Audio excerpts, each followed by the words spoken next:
The other day I did a video on Breast Cancer Awareness Month, and I was mentioning in the video that awareness is great, but prevention is better.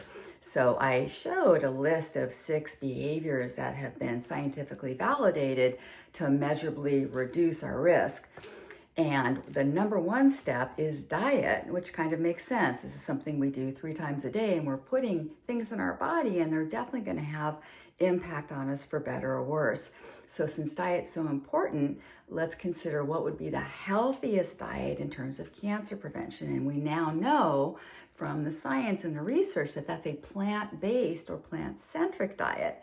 Now, if that term plant-based diet has been confusing to you, let me just clarify that this means that foods are pulled from the plant kingdom, and that includes all fresh fruits and vegetables, beans and legumes, whole grains, nuts and seeds, just to give you an idea.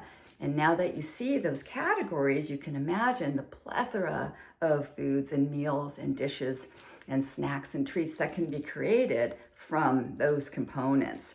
So getting a sense of how to bring that more easily into your own life, one of the things that really helps people is if they don't, if they have things prepared ahead of time that you can build meals from. It gives you like a building block to start with.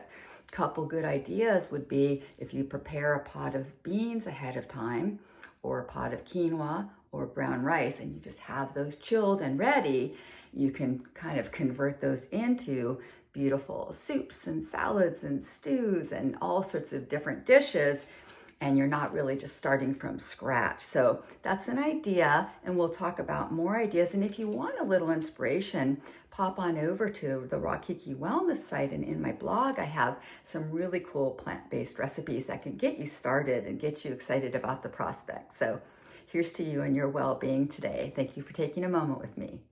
Cheers.